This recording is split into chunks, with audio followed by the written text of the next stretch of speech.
Hello पिलामाने जय जगन्नाथ केमती अछरे समस्ते भल अछ तो आशा करुछि समस्ते भलरे थिबो मन देई पाठ पढुथिबो जे भी जेउ समय रे एही क्लास टिकु देखुछ समस्तंकु गुड मॉर्निंग गुड आफ्टरनून आउ गुड इवनिंग पिलामाने पूर्व क्लास रे आमे पार्ट 1 एवं पार्ट 2 रे विषय वस्तु को भल भाबरे बुझिथिले आजि आमे एही विषयर माने विजडम पेव्स द वे रो सबुजाक प्रश्न उत्तर एही गोटे वीडियो रे शेष करिबा एवं बहुत मजादार उपाय रे बुझिबा। आजिरो वीडियोटी को शेष जाए देखो मु ग्यारंटी दउची तुम मानंकु आदौ घसिबा पई पडिबो नाही सब उत्तर आपे आपे मने रहि जिवो। तेबे चालो पिला माने डेरी न करी खाता पेन बाहर करो एवं मो सहित करी करी चलो। प्रथम प्रश्न देखिबा पिले complete the following sentences with suitable reasons निम्नलिखित वाक्य गुडी को उपयुक्त कारण देई पूरण करो। एइटी पिले वाक्य देइछि आमे शून्य स्थान रे रीजन भरिबा। One example has been done for you आमो पई गोटिए प्रश्न देई देइछि गोटिए उदाहरण देई देइछि share your answers with your classmates and teacher निज निज उत्तर गुडी को निजर सांग एवं शिक्षकଙ୍କ सहित आलोचना करो।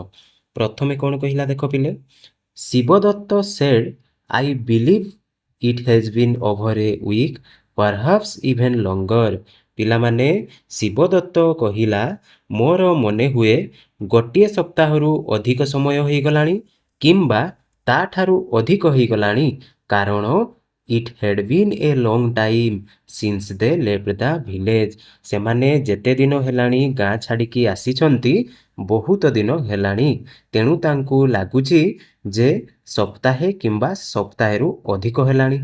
सेमिति 2 नंबर देखिबा Devdatt said indeed we ought to be united in this hope that is why we press on towards Ujjain पिला माने देवदत्त काहीकि कहिला जे आमे समस्ते एकाठी होई उज्जैन आड़ को जिबा उचित टिके भावना आमे गोटे नुआ जगह को कोन पाई जाऊ किछि काम करिवार उद्देश्य टंका रोजगार करने को जाऊ ठीक ना सेही परी एही चारि जण सांगो निज भाग्य परीक्षा करिवा पई एवं काम खोजिबा पई से माने उज्जैन जाउथिले तेणु आमे लेखिबा because they were travelling there in search of work to earn a living से माने काम धंदा खोजिबा पई उज्जैन शहर आड़कू जाउथिले।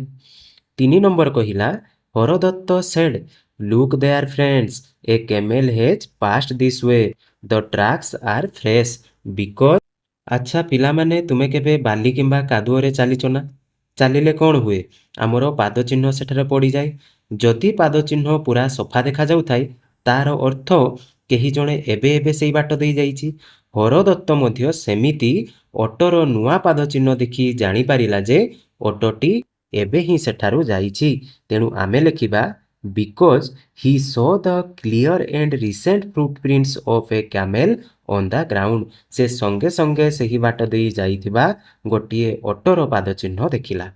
4 number Shivdatt said it appears to be a merchant running as if pushed by trouble because पिला माने धरिनियो तुमरो कोनोसी दामी जिंस हजि जाईची तुमे केमिति खोजिबो पूरा टेंशन रे दौड़ी दौड़ी एपट सेपट ही खोजिब ना शिवदत्त देखिला जे जड़े व्यवसायी पूरा डरिकी व्यस्त होइकी दौड़ी दौड़ी आसुची ताकू देखिले लागुथिला जेमिति ता पछरे कोनोसी बड़ विपद पड़ीची आउ सेई विपद कोन थिला तार ऑटो हजि जाइतिला तेणु आमे लेखिबा because the man was looking very worried and running in great hurry looking for his lost camel तार हजि जाइथिबा ऑटो को खोजु खोजु से पूरा चिंतित होई पड़िथिला एवं तांको आडकू दौड़ी दौड़ी आसुथिला। 5 नंबर देखिबा the merchant said how could you possibly know that the poor creature has been unwell for 2 weeks now surely you are a healer पिला माने एई जगाटा कहानीर सबुठारु मजादार अंश थिला व्यवसायी जनक पूरा आश्चर्य हो गले आउ कहिले तुमे मो ऑटो को तो देखिनो तथापि तुमे केमिति कहि पारिलो 2 सप्ताह हेलाणी बेमार अछि सेई कथा केमिति जानिलो तुमे निश्चय जणे कोन हेइथिबो डाक्टर हेइथिबो सांग माने कोन कले सेठी निज बुद्धि बळरे ऑटोटीर पाद चिन्ह ऑटोटीर लांज ऑटोटीर पेट बथा विभिन्न प्रकार जिनिस वर्णना करिथिले ଠିକ୍ ନା ନାହିଁ ପିଲେ? ତେଣୁ ଆମେ ଲେଖିବା because the friends accurately describe the camel's physical condition without even seeing it. ସେମାନେ ନ ଦେଖିକି ମଧ୍ୟ ତାର ଫିଜିକାଲ୍ କଣ୍ଡିସନ୍ କେମିତି ଥିଲା ସେଇଟା କହିପାରିଲେ। 6 ନମ୍ବର ଦେଖିବା ପିଲେ, ଦେବଦତ୍ତ said you are free to do as your wish sir if the king desires our presence we shall be waiting under the banyan tree yonder. ଶେଷରେ ଦେଖ ପିଲାମାନେ, ଯେତେବେଳେ ବ୍ୟବସାୟୀ ଭାବିଲା ଯେ ଏମାନେ ହିଁ ତାର ଅଟକୁ ଲୁଚେଇଛନ୍ତି ଏବଂ ରାଜାଙ୍କ ପାଖକୁ ଯିବା ପାଇଁ ସେ ଜିଦ୍ କଲା ବା ଧମକ ଦେଲା, 4 ଜଣ ସାଙ୍ଗ ଡରିଗଲେ କି? ନାହିଁ ନା। ଯିଏ ଭୁଲ କରିନି ସିଏ କାହିଁକି ଡରିବ? ଦେବଦତ୍ତ ପୁରା କୁଲ୍ ହେଇକି କହିଲା, ଆମେ କିଛି ଚୋର କରିନୁ, ତେଣୁ ଆମର ଭୟ ନାହିଁ। ଯଦି ରାଜା ଆମକୁ ଡାକିବେ ଆମେ ଯାଇକି ସେଇ ବରଗଛ ମୂଳେ ଅପେକ୍ଷା କରିଛୁ ଏବଂ ସେ ଡାକିଲେ ଆମେ ଯିବୁ। ତେଣୁ ଆମେ ଲେଖିବା because they were confident that they were innocent and had not stolen the camel. ତାଙ୍କର କନଫିଡେଣ୍ଟ ଥିଲା ଯେ ସେମାନେ ତ ଚୋରି କରିନାହାନ୍ତି, ତେଣୁ କାହିଁକି ଡରିବେ? ବୁଝିଗଲା ନା ପିଲେ? ନେକ୍ସଟ ଦେଖିବା ତେବେ। ପିଲାମାନେ ଏଇଠି କହିଲା arrange the following events in order of their occurrence from scene 2 of the play. ଏହି ନାଟକର ସିନ୍ 2ରୁ କିଛି ଅଂଶ ଦିଆଯାଇଛି ଯାହାକି ଠିକ୍ ଅର୍ଡରରେ ନାହିଁ, ସେଗୁଡ଼ିକୁ ଆମେ ଠିକ୍ ଅର୍ଡରରେ ସଜେଇକି ଲେଖିବା। ଦେଖ ପିଲାମାନେ, ମୁଁ ପ୍ରତ୍ୟେକ ସେଣ୍ଟେନ୍ସର ଓଡ଼ିଆ ମିନିଂ ଦେଇଦେଇଛି। ଆମେ ଗପଟିକୁ ଭଲ ଭାବରେ ବୁଝିଛୁ, ତେଣୁ ତୁମେ ଓଡ଼ିଆ ମିନିଂ ବୁଝି ନିଜେ ନିଜେ ଏହି ପ୍ରଶ୍ନର ଉତ୍ତର କରିପାରିବ ନା ପିଲେ? ଦେଖ କେମିତି ହେବ। ପିଲାମାନେ ଭିଡ଼ିଓଟିକୁ ପଜ୍ କର ଏବଂ ଏନ୍ସର ଗୁଡ଼ିକ ଲେଖିନିଅ। ନେକ୍ସଟ ଦେଖିବା। ପିଲାମାନେ ଏଇଠି ଆମ ନାଟକର ଗୋଟିଏ ଅଂଶ ଦିଆଯାଇଛି, ତାହାକୁ ଆମେ ବୁଝିବା ଏବଂ ତଳେ ଦିଆଯାଇଥିବା ପ୍ରଶ୍ନ ଗୁଡ଼ିକର ଉତ୍ତର କରିବା। ଏଇଟା ପିଲେ ଆମେ ପଢ଼ିକି ଆଉ ଟାଇମ୍ ୱେଷ୍ଟ କରିବାନି। ମୁଁ ତୁମକୁ ଓଡ଼ିଆରେ ଗପଟି ଟିକିଏ ମନେ ପକାଇ ଦେଉଛି, ତାପରେ ଆମେ ପ୍ରଶ୍ନ ଗୁଡ଼ିକୁ କରିବା। ଦେବଦତ୍ତ କହୁଛି, 10 ଦିନ ହେଲାଣି ଆମେ ବୁଲୁଛୁ, ଆମକୁ ଆହୁରି ଅନେକ ରାସ୍ତା ବୁଲିବାକୁ ହେବ, ଆମକୁ ଆହୁରି ରାସ୍ତା ଯିବାକୁ ପଡ଼ିପାରେ। ଆମ 4 ଜଣଙ୍କ ପାଇଁ ଉପଯୁକ୍ତ କାମ ଖୋଜିବା ଏତେ ସହଜ ନୁହେଁ।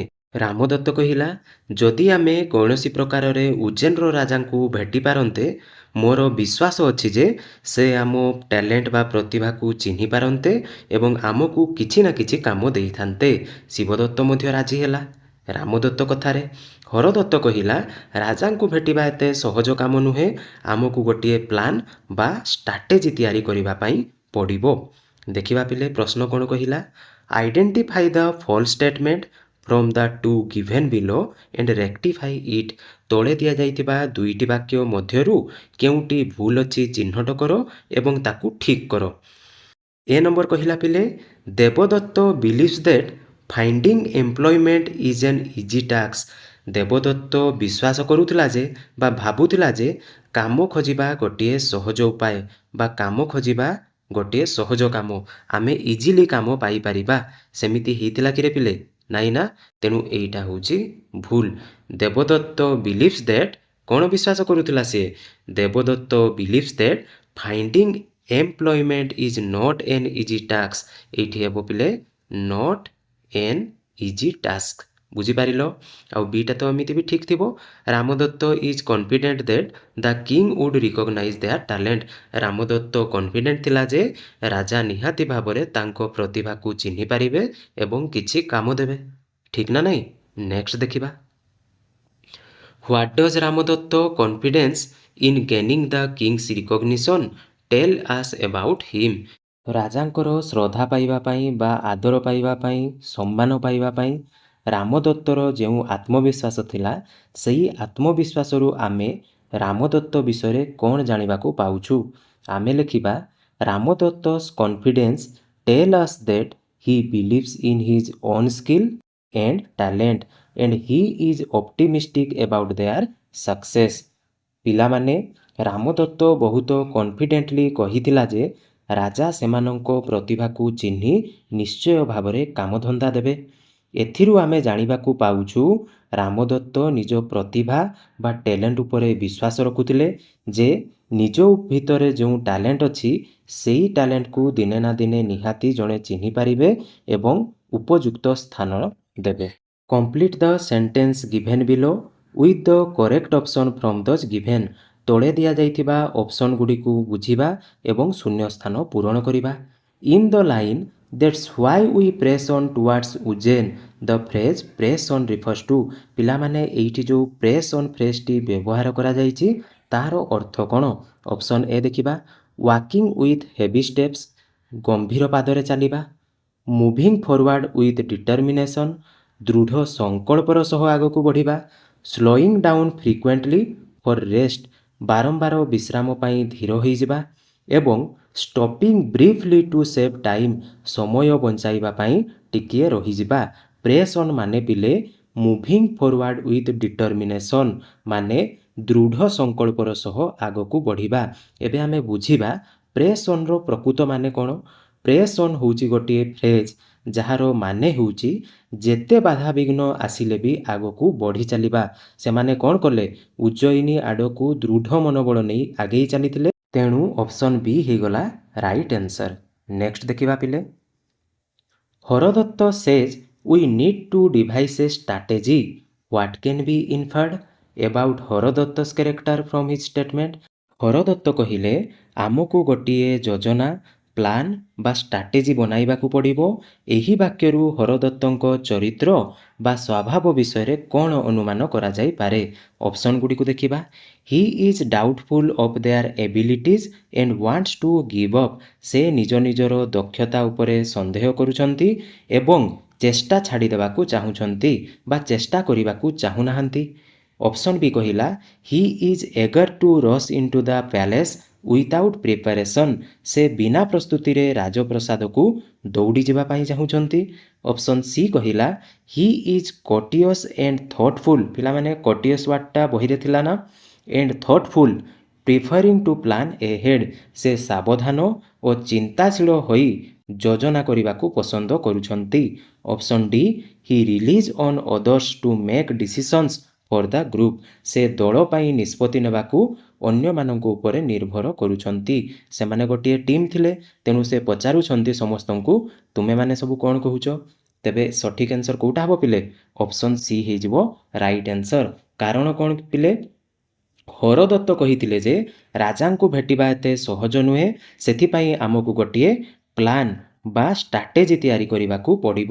ସେ ବହୁତ ସାବଧାନ ଥିଲେ ଏବଂ ଭାବିଚିନ୍ତି ଆଗରୁ ପ୍ଲାନିଂ କରି କାମ କରିବାକୁ ଚାହୁଁଥିଲେ। ତେଣୁ ଅପସନ୍ ସି ହେଇଯିବ ରାଇଟ୍ ଆନ୍ସର୍। ନେକ୍ସଟ ଦେଖିବା ପିଲେ, ଏଇଠି ସେମିତି ଗୋଟିଏ ପାରାଗ୍ରାଫ ଦେଇଛି, ପାରାଗ୍ରାଫକୁ ବୁଝିବା ଏବଂ ତଳେ ଦିଆଯାଇଥିବା ପ୍ରଶ୍ନଗୁଡ଼ିକୁ ସମାଧାନ କରିବା। ରାଜା କ'ଣ କହିଲେ ପିଲେ? ରାଜା ସେଇ 4 ଜଣଙ୍କୁ କହିଲେ ଆପଣମାନେ ଅସାଧାରଣ ବୁଦ୍ଧିମତା ବା ଆପଣମାନଙ୍କର ବୁଦ୍ଧି ପ୍ରବୀଣ, ଆପଣମାନେ ସବୁବେଳେ ଆଗ କଥା ଭାବନ୍ତି ଏବଂ ମୋ ଦରବାରରେ ଏପରି ମନ ଥିବା ବାଲା ଲୋକଙ୍କର ସ୍ଥାନ ଖାଲି ଅଛି। ତେଣୁ ମୁଁ ଆପଣମାନଙ୍କୁ ମୋର ଏଡ଼ଭାଇଜର ବା ଉପଦେଷ୍ଟା ହେବାର ସମ୍ମାନ ଦେଉଛି। ଆପଣଙ୍କ ପରାମର୍ଶ ମୋର ନିଷ୍ପତ୍ତିକୁ କ'ଣ କରିବ? ମାର୍ଗଦର୍ଶନ କରିବ। ମୋର ଏହି ପ୍ରସ୍ତାବ ଉପରେ ଆପଣଙ୍କର କିଛି କହିବାର ଅଛି କି? ରାମଦତ୍ତ ଟିକିଏ ଆଗକୁ ବଢ଼ିଲେ ଏବଂ କହିଲେ ମହାରାଜ, ଏହା ଆମ ପାଇଁ ସମ୍ମାନର ବିଷୟ, ଯାହା ଆମେ ସ୍ୱପ୍ନରେ ସୁଦ୍ଧା ଭାବିନୁ। ପିଲାମାନେ ଏଇଟା ହେଉଛି ଗୋଟିଏ ଏସେର୍ସନ୍ ରିଜନ୍ ବାଲା କ୍ୱେଶ୍ଚନ୍। ଏଇ କ୍ୱେଶ୍ଚନ୍ରେ ଗୋଟିଏ ଷ୍ଟେଟମେଣ୍ଟ ଦେଇଥିବ, ତାକୁ ଏସେର୍ସନ୍ କହିବା ଏବଂ ସେଇ ଷ୍ଟେଟମେଣ୍ଟର ଗୋଟିଏ ରିଜନ୍ ଦେଇଥିବ ଏବଂ ଆମେ ପଢ଼ିକି ଜାଣିବା ଏସେର୍ସନ୍ ଏବଂ ରିଜନ୍ ଠିକ୍ ଅଛି କି ନାହିଁ। କେବଳ ଏସେର୍ସନ୍ ଠିକ୍ ଥାଇପାରେ, ରିଜନ୍ଟି ଠିକ୍ ଥାଇପାରେ, ବୋଥ୍ ଏସେର୍ସନ୍ ଏବଂ ରିଜନ୍ ଠିକ୍ ଥାଇପାରେ କିମ୍ବା ଏସେର୍ସନ୍ ଏବଂ ରିଜନ୍ କୌଣସିଟି ମଧ୍ୟ ଠିକ୍ ନଥାଇପାରେ। ତେବେ ପ୍ରଥମେ ଆମେ ବୁଝିବା ଏସେର୍ସନ୍ କ'ଣ କହିଲା ଏଣ୍ଡ ରିଜନ୍ କ'ଣ କହିଲା।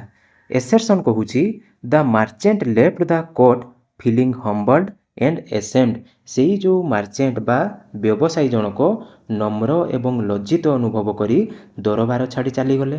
ତାର କାରଣ କ'ଣ ଥିଲା? ରିଜନ୍ ହେଉଛି the king commanded that the 4 wise men join his court, ସେଇ 4 ଜଣ ପୁରୁଷ ବା ଜ୍ଞାନୀ ପୁରୁଷ ତାଙ୍କ ଦରବାରରେ ଯୋଗ ଦେବାକୁ ଯେଉଁ ପ୍ରସ୍ତାବ ଦେଲେ ତାହା ଶୁଣି ସିଏ ପଳେଇଲେ। ସେମିତି ହେଇଥିଲା କି ପିଲେ? ଅପସନ୍ କେଉଁଟା ହେବ ତେବେ? ଏ କହିଲା both A and R true, ଆମେ କହିବା ଏ ଏବଂ ଆର୍ ଦୁଇଟି ଯାକ ଠିକ୍ ଅଛି and R is the correct explanation of A. ରିଜନ୍ଟି ହେଉଛି ଏଇ ଷ୍ଟେଟମେଣ୍ଟର କରେକ୍ଟ ରିଜନ୍। ସେମିତି ବି କହିଲା both A and R true, ଦୁଇଟା ଯାକ ଠିକ୍ ବଟ୍ କରେକ୍ଟ ଏକ୍ସପ୍ଲାନେସନ୍ ନୁହଁ। ସି କହିଲା A is true but R is false, A ଠିକ୍ ଅଛି ଆର୍ ଭୁଲ ଅଛି, ଏବଂ ଡି କହିଲା ଏ ଭୁଲ ଅଛି ଏବଂ ଆର୍ ଠିକ୍ ଅଛି। ପିଲାମାନେ ଏହାର ସଠିକ୍ ଉତ୍ତର ହେଇଯିବ ଅପସନ୍ ବି। କେମିତି ହେଲା ପିଲେ? ଦୁଇଟି ଯାକ ବାକ୍ୟ ନିଜ ନିଜ ଜାଗାରେ ଠିକ୍ ଅଛି, କିନ୍ତୁ ବ୍ୟବସାୟୀ ଲଜ୍ଜିତ ହେବାର କାରଣ ରାଜା ଚାକିରି ଦେବା ନଥିଲା। ବ୍ୟବସାୟୀ ଲଜ୍ଜିତ ହେବାର କାରଣ ଥିଲା ଯେ ସେ ନିଜେ ଭୁଲ ବୋଲି ପ୍ରମାଣିତ ହୋଇଥିଲେ। ତେଣୁ ଆର୍ ହେଉଛି ଏର ସଠିକ୍ କାରଣ ନୁହେଁ। ତେଣୁକରି ଅପସନ୍ ବି ହେଇଗଲା ରାଇଟ୍ ଆନ୍ସର୍। ନେକ୍ସଟ ଦେଖିବା। Complete the following sentence Bai choosing the correct option. ତଳେ ଦିଆଯାଇଥିବା ଅପସନ୍ ଗୁଡ଼ିକୁ ଆମେ ପଢ଼ିବା ଏବଂ ଶୂନ୍ୟ ସ୍ଥାନ ପୂରଣ କରିବା। ଦ ଲାଇନ୍ ସି ବିୟଣ୍ଡ ଦ ଅବଭିୟସ୍। ପିଲାମାନେ ସି ବିୟଣ୍ଡ ଦ ଅବଭିୟସ୍ କହିଲେ ସାଧାରଣ ଦୃଷ୍ଟିରୁ ଉପରକୁ ଦେଖିବା ବା ଆଗକୁ ଦେଖିବାକୁ ଆମେ କହୁ C beyond the obvious. Means that the men had the ability to deduce. ପିଲାମାନେ ଏହି ଧାଡ଼ିଟିର ଅର୍ଥ ହେଉଛି ସାଙ୍ଗମାନଙ୍କ ପାଖରେ, ସେଇ ଯେଉଁ ଚାରିଜଣ ସାଙ୍ଗ ଥିଲେ ତାଙ୍କ ପାଖରେ ଡେସ୍ କରିବାର ଦକ୍ଷତା ଥିଲା। ଅପସନ୍ ଗୁଡ଼ିକୁ ଦେଖିବା। Challenge common beliefs with reasons. ଯୁକ୍ତି ମାଧ୍ୟମରେ ସାଧାରଣ ବିଶ୍ୱାସକୁ ଆହ୍ୱାନ ଦେବା। Interpret information in traditional ways. ପାରମ୍ପରିକ ଉପାୟରେ ତଥ୍ୟକୁ ବୁଝିବା। Notice details that others might overlook. ଅନ୍ୟ ଲୋକମାନେ ଯାହାକୁ ଅଣଦେଖା କରିଦିଅନ୍ତି ସେହି ସୂଚନା ଗୁଡ଼ିକୁ ନୋଟିସ୍ କରିବା। Predict what is going to happen in the future. ଭବିଷ୍ୟତରେ କ'ଣ ହେବାକୁ ଯାଉଛି ତାହାର ପୂର୍ବାନୁମାନ କରିବା। ତେବେ ପିଲାମାନେ ଜାଣିପାରୁଥିବ ନିଜେ ନିଜେ କେଉଁଟା ହେଇଯିବ ଆନ୍ସର୍? ଅପସନ୍ ସି ହେଇଯିବ ଆମର ରାଇଟ୍ ଆନ୍ସର୍। ସୂକ୍ଷ୍ମ କଥା ବା ଅତି କ୍ଷୁଦ୍ର କ୍ଷୁଦ୍ର ଜିନିଷକୁ ସେମାନେ ଧ୍ୟାନର ସହ ଲକ୍ଷ୍ୟ କରୁଥିଲେ, ଯାହାକି ସାଧାରଣ ଲୋକମାନେ ଅଣଦେଖା କରିଦିଅନ୍ତି। ନେକ୍ସଟ ଦେଖ ପିଲେ। Complete the following sentence with a suitable reason. Ramdatta described the king offer as an honour we had not dare to dream of. ପିଲାମାନେ ରାଜା ତାଙ୍କୁ ଯେଉଁ ସୁଯୋଗ ଦେଲେ ବା ନିଜର କେଉଁଠି ନିଜର ଦରବାରରେ ଯେଉଁ ପ୍ରସ୍ତାବ ଦେଲେ, ଏପରି ଏକ ସମ୍ମାନ ଯାହା ଆମେ ସ୍ୱପ୍ନରେ ସୁଦ୍ଧା ଭାବିନଥିଲୁ ବୋଲି କହିଥିଲେ। ତାର କାରଣ କ'ଣ? They were ordinary travellers searching for work and being offered the position of royal advisers was beyond their expectation. ସେମାନେ ସାଧାରଣ ପଥଚାରୀ ବା କାମ କରୁଥିବା ଲୋକ ଥିଲେ ଏବଂ ସିଧାସଳଖ ରାଜାଙ୍କ ଉପଦେଷ୍ଟା ବା ଏଡଭାଇଜର ପଦବୀ ପାଇବା ସେମାନଙ୍କ ଆଶା ବା ସ୍ୱପ୍ନ ବାହାରେ ଥିଲା। ନେକ୍ସଟ ଦେଖିବା। How does the king's offer to the four men reflect his values as a ruler. ପିଲାମାନେ ଏହି ପ୍ରଶ୍ନଟି ବହୁତ ଇମ୍ପୋର୍ଟାଣ୍ଟ। ଏଠାରେ ପଚାରିଛି ଚାରିଜଣ ସାଧାରଣ ଲୋକଙ୍କୁ ନିଜ ଦରବାରର ମୁଖ୍ୟ ଉପଦେଷ୍ଟା ବା ଏଡଭାଇଜର କରିବା ରାଜାଙ୍କର କେଉଁ ଗୁଣକୁ ଦେଖାଉଛି? ପିଲାମାନେ ପ୍ରକୃତରେ ରାଜା ଜଣେ କେମିତି ଲୋକ ଥିଲେ? ପ୍ରକୃତ ଗୁଣୀ ମଣିଷମାନଙ୍କୁ ସମ୍ମାନ ଦେଉଥିଲେ। ରାଜା ଦେଖିଲେ ନାହିଁ ଯେ ସେମାନେ ଗରିବ ନା ଧନୀ, ବରଂ ସେମାନଙ୍କର ବୁଦ୍ଧିକୁ ସିଏ ସମ୍ମାନ ଦେଲେ। ସେ ଜଣେ ଜ୍ଞାନୀ ଆଉ ଦୂରଦର୍ଶୀ ଶାସକ ଥିଲେ। ମାନେ ପିଲେ ସେ ମଧ୍ୟ ଆଗକୁ ଦେଖୁଥିଲେ, ନହେଲେ କାହିଁକି ରଖିଥାନ୍ତେ ସେମାନଙ୍କୁ? ଜଣେ ଭଲ ରାଜା ସବୁବେଳେ ଚାହାନ୍ତି ତାଙ୍କ ଦରବାରରେ ଚତୁର ଓ ବୁଦ୍ଧିମାନ ଲୋକ ରୁହନ୍ତୁ, ଯାହାଦ୍ୱାରା ସେ ରାଜ୍ୟ ପାଇଁ ଭଲ ନିଷ୍ପତ୍ତି ନେଇପାରିବେ। ସେଥିପାଇଁ ଆମେ ଉତ୍ତରରେ ଲେଖିବା the king's offer reflect that he is a wise, open minded and appreciative ruler who values true intelligence, merit and talent above status। ପିଲାମାନେ talent above status ମନେ ରଖିବ। choosing advisors based on their wisdom to make good decisions for his kingdom। ନିଜର ରାଜ୍ୟ ପାଇଁ ଭଲ ନିଷ୍ପତ୍ତି କେମିତି ନେଇପାରିବେ ତାର ଚିନ୍ତା ଥାଏ ରାଜାଙ୍କର। ତେଣୁ ଯେହେତୁ ସେ ଚାରିଜଣଙ୍କୁ ପାଇଗଲେ, ସେ ତାଙ୍କୁ ସୁଯୋଗ ଦେଲେ ନିଜ ଦରବାରରେ ମୁଖ୍ୟ ଉପଦେଷ୍ଟା ହେବା ପାଇଁ। ବୁଝିପାରିଲ ପିଲେ? ନେକ୍ସଟ ଦେଖ। Answer the following question.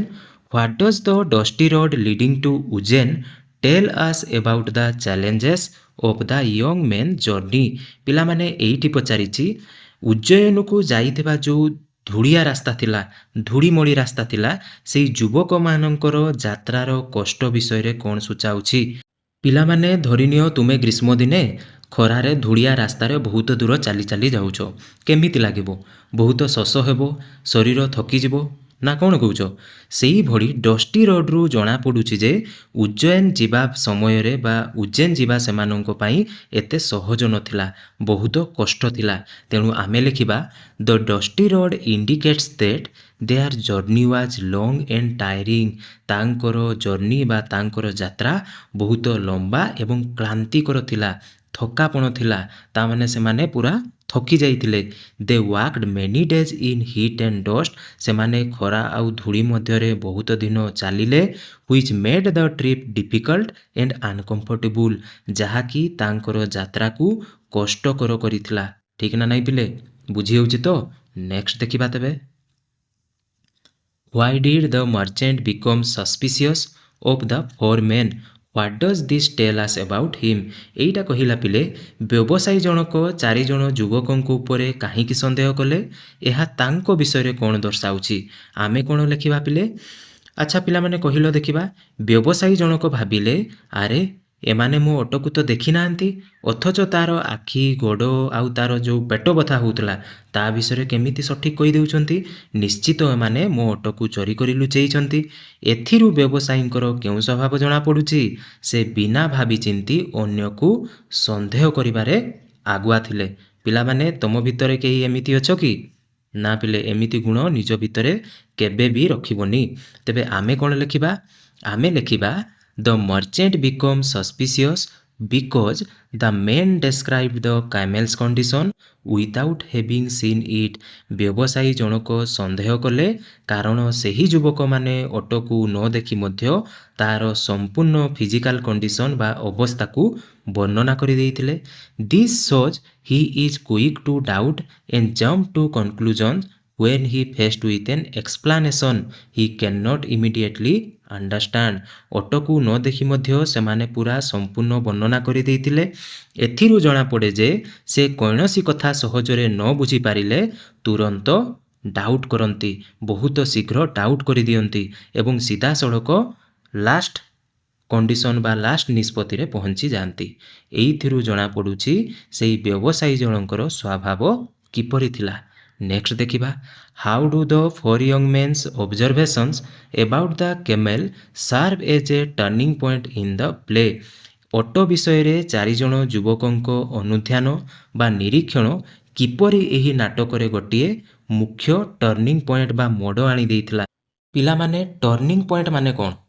Turning point ମାନେ ହେଉଛି କାହାଣୀରେ ଏପରି ଗୋଟିଏ ଘଟଣା ଯାହା ସବୁ କିଛି ବଦଳାଇ ଦିଏ।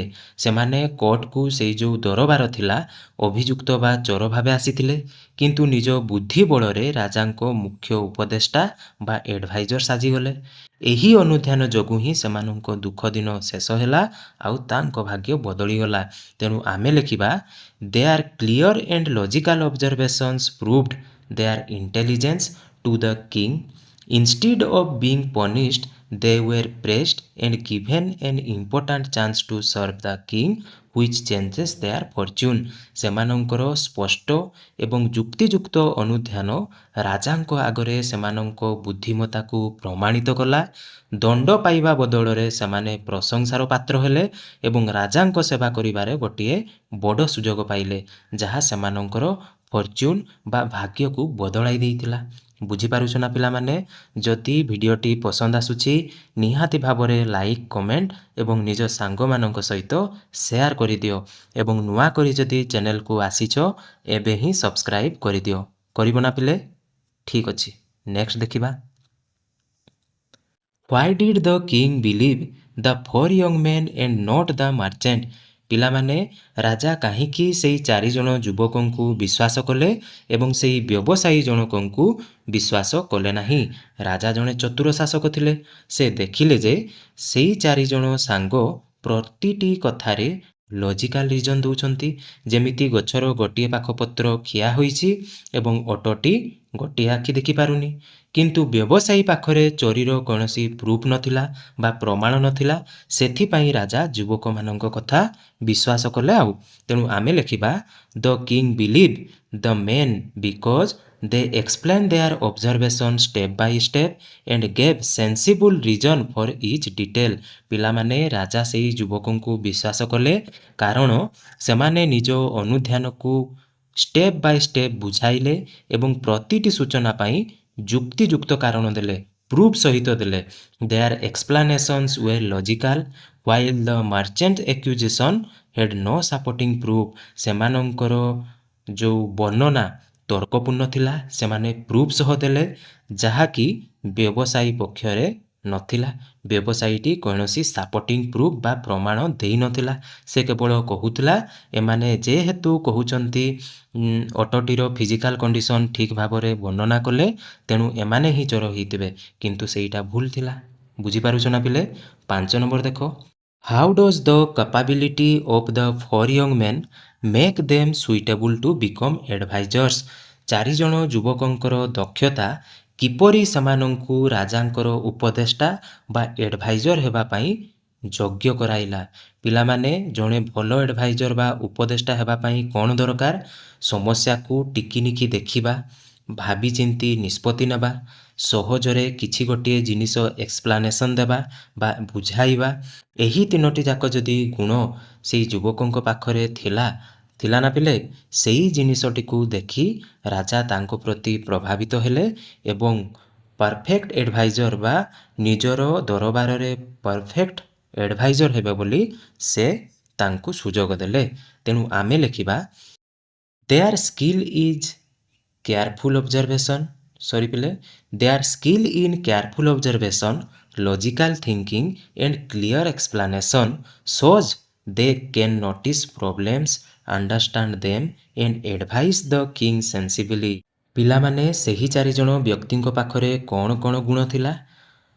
କେୟାରଫୁଲ୍ ଅବଜରଭେସନ୍, ସତର୍କତାର ସହିତ ଅନୁଧ୍ୟାନ କରିବା, ଲଜିକାଲ ଥିଙ୍କିଂ, ଯୁକ୍ତିଯୁକ୍ତ ଚିନ୍ତାଧାରା ଏଣ୍ଡ କ୍ଲିୟର ଏକ୍ସପ୍ଲାନେସନ୍, ସ୍ପଷ୍ଟ ବର୍ଣ୍ଣନା କରିବା। ଏଇ ଯେଉଁ ଦକ୍ଷତା ଗୁଡ଼ିକ ଥିଲା, ଏହି ଦକ୍ଷତା ଦର୍ଶାଉଛି ଯେ ସେମାନେ ସମସ୍ୟାକୁ ଲକ୍ଷ୍ୟ କରିପାରିବେ, ଅଣ୍ଡରଷ୍ଟାଣ୍ଡ ଦେମ୍, ବୁଝିପାରିବେ ଏବଂ ରାଜାଙ୍କୁ ବୁଦ୍ଧିମତାର ସହ ପରାମର୍ଶ ଦେଇପାରିବେ। ଏହି ଗୁଣଗୁଡ଼ିକ ହିଁ ସେମାନଙ୍କୁ ଉତ୍ତମ ଉପଦେଷ୍ଟା କରାଉଛି। ବୁଝେଇଛି ପିଲେ? 6 ନମ୍ବର ଦେଖ, why does the merchant feel ashamed for accusing the 4 young men of stealing his camel? Explain in your own words। ବ୍ୟବସାୟୀ ଜଣକ 4 ଜଣ ଯୁବକଙ୍କ ଉପରେ ଅଟୋ ଚୋରି ଅଭିଯୋଗ ଲଗାଇଥିବାରୁ କାହିଁକି ଲଜ୍ଜିତ ଅନୁଭବ କଲେ? ପିଲାମାନେ, ଯେତେବେଳେ ଆମେ କାହାକୁ ବିନା ପ୍ରମାଣରେ ଦୋଷ ଦେଉ, ଆମ ସମସ୍ତଙ୍କ ସାମ୍ନାରେ ଆମ ଭୁଲ ଧରା ପଡ଼ିଯାଏ। ଆମକୁ କେମିତି ଲାଗେ? ଲଜ୍ଜା ଲାଗେ ନା? ସେହିପରି ରାଜାଙ୍କ ଦରବାରରେ ଯେତେବେଳେ 4 ଜଣ ସାଙ୍ଗ ନିଜର ସଚ୍ଚୋଟପଣିଆ ଏବଂ ବୁଦ୍ଧିର ପ୍ରମାଣ ଦେଲେ, ବ୍ୟବସାୟୀ ଜଣକ ନିଜ ଭୁଲ ବୁଝିପାରିଲେ ଏବଂ ଲଜ୍ଜାବୋଧ କଲେ। ତେଣୁ ଆମେ ଲେଖିବା the merchant feels ashamed because his accusation was proved wrong in front of the king। ବ୍ୟବସାୟୀ ଜଣକ ଲଜ୍ଜିତ ହେଲେ କାରଣ ରାଜାଙ୍କ ଆଗରେ ତାଙ୍କ ଅଭିଯୋଗ ଭୁଲ ପ୍ରମାଣିତ ହେଲା। ଦ 4 men's correct observation exposed his mistake and made him realize he had judged them unfairly। ପିଲାମାନେ, ଯୁବକମାନଙ୍କର ସେଇ ଯେଉଁ 4 ଜଣ ଯୁବକ ଥିଲେ, ତାଙ୍କର ସଠିକ ଅନୁଧ୍ୟାନ ତାଙ୍କର ଭୁଲକୁ ସାମ୍ନାକୁ ଆଣିଲା ଏବଂ ସେ ଅନୁତାପ କଲେ ଯେ ସେ ସେମାନଙ୍କୁ ଭୁଲ ଭାବେ ବିଚାର କରିଥିଲେ। ବ୍ୟବସାୟୀ ଜଣକ ସେଇ 4 ଜଣ ଲୋକଙ୍କୁ ବା 4 ଜଣ ସାଙ୍ଗଙ୍କୁ ଭୁଲ ବୋଲି ଭାବିଥିଲେ। ନେକ୍ସଟ ଦେଖିବା ତେବେ, complete the sentences by filling in the noun form of the textual word given in the bracket. ବ୍ରାକେଟ୍ରେ ଥିବା ଶବ୍ଦଗୁଡ଼ିକର ନାଉନ୍ ଫର୍ମ ବ୍ୟବହାର କରି ଶୂନ୍ୟ ସ୍ଥାନ ପୂରଣ କରିବା। 1 ନମ୍ବର କହିଲା some word games need a lot of thought and deduction. ୱାର୍ଡଟି ଦେଇଛି ପିଲେ ଡିଡ୍ୟୁସ୍। ପିଲାମାନେ, ୟାର ଅର୍ଥ ହେଉଛି କିଛି ଶବ୍ଦ ଖେଳ ପାଇଁ ଗଭୀର ଚିନ୍ତା, ଥଟ୍ ଏଣ୍ଡ ଡେସ୍ ଆବଶ୍ୟକ। ଆଉ କ'ଣ ଦରକାର? ପିଲାମାନେ, ଆମକୁ ଦେଇଛି ଡିଡ୍ୟୁସ୍। ଡିଡ୍ୟୁସ୍ ହେଉଛି ଗୋଟିଏ ଭାର୍ବ ଯାହାର ଅର୍ଥ ହେଉଛି ଅନୁମାନ କରିବା, କିନ୍ତୁ ଆମକୁ ଏହାର ନାଉନ୍ ଫର୍ମ ବା ବିଶେଷ୍ୟ ଲେଖିବାକୁ ପଡ଼ିବ। ଡିଡ୍ୟୁସ୍ର ନାଉନ୍ ଫର୍ମ ହେଉଛି ଡିଡକ୍ସନ୍। ତେଣୁ ଆନ୍ସର ହେଇଯିବ ଡିଡକ୍ସନ୍।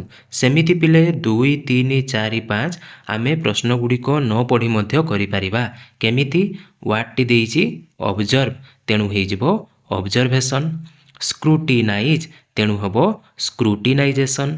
ଏକ୍ୟୁଜ୍, ତେଣୁ ହେବ ଏକ୍ୟୁଜେସନ୍ ଏବଂ ରିକଗ୍ନାଇଜ୍, ତେଣୁ ହେଇଯିବ ରିକଗ୍ନାଇଜେସନ୍। ବୁଝିପାରିଲ ପିଲେ? ନେକ୍ସଟ ଦେଖିବା। Match the expressions in column 1 with their meanings in column 2। ପିଲାମାନେ କଲମ୍ 1ରେ କିଛି ଏକ୍ସପ୍ରେସନ୍ସ ଦିଆଯାଇଛି, ତାର ମିନିଂ ଗୁଡ଼ିକ ଅଛି କଲମ୍ 2ରେ।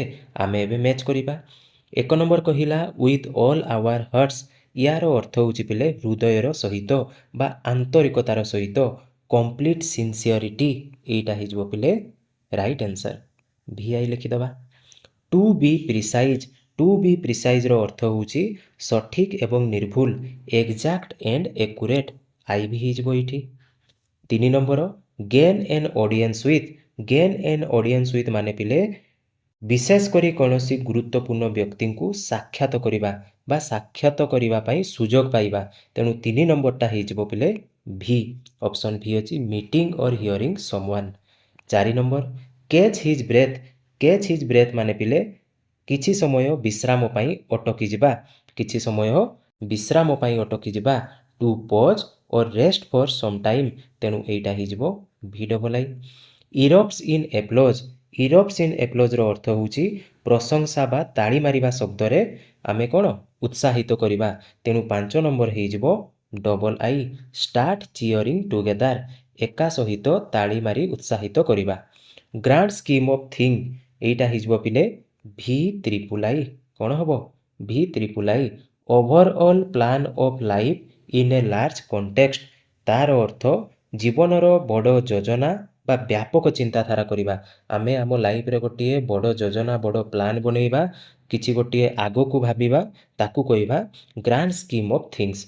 ଟେକେନ୍ ଏ ବେକ୍।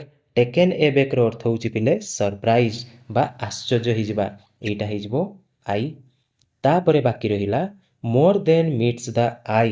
ୟାର ଅର୍ଥ ପିଲେ ଖାଲି ଆଖିକୁ ଦେଖାଯାଉନଥିବା କଥାକୁ ଆମେ ଜାଣିବା, ଯେଉଁଟା କେହି ଜାଣିପାରୁନଥିବେ ତାକୁ ଆମେ ଜାଣିବା। ତେବେ ବାକି କିଏ ରହିଲା ପିଲେ? 8 ନମ୍ବର ହେଇଯିବ ତ୍ରିପୁଲ ଆଇ। ସରିଲା ନା ପିଲେ? ନେକ୍ସଟ ଦେଖିବା ତେବେ।